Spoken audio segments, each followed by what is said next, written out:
Senator John McCain made one of the classic media blunders you can make earlier this week, soundbite blunder of the day. He apparently is sick and tired of having to answer questions about President-elect Donald Trump. Now, I can understand why. John McCain was no fan of Donald Trump, essentially called him a shameless demagogue, and now he's the Republican president. So completely understandable why John McCain is irked, especially since John McCain thinks he would be a much better president, having run for president several times.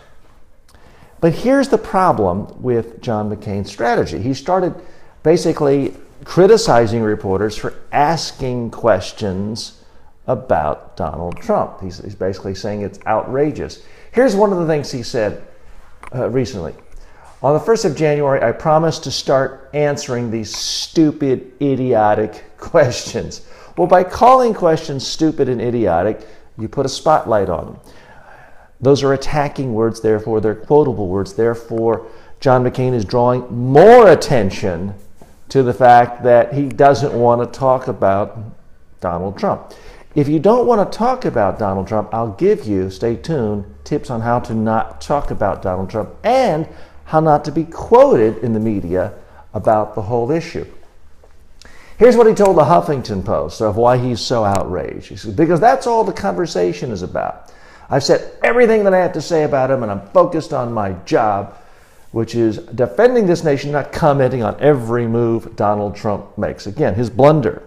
Every move Donald Trump makes is something he's saying with emotion. It's an absolute. Specific example, pop culture reference, and implied attack. So he has 5 soundbite elements in that particular quote. Here's the problem, folks. If you don't want to talk about something to the media, there is an art for not talking about it. What my recommendation to John McCain, and my recommendation to you if you find yourself in this situation, is you need to have an answer that's brief, that's bland, and that at some level satisfies the reporter. And so a fair-minded person who heard the question and heard the answer would feel that you've been responsive at some level.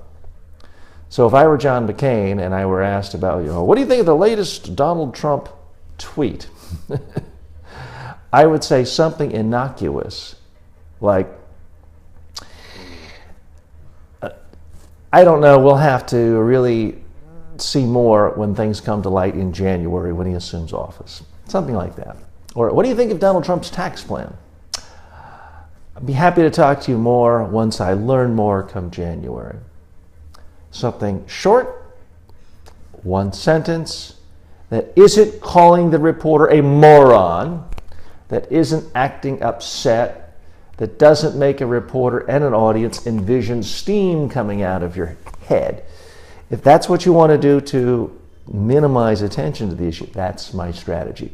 From time to time, if you're in public life or a high-profile executive in a major corporation or UN office, there are going to be times when you may be asked things that you don't want to talk about.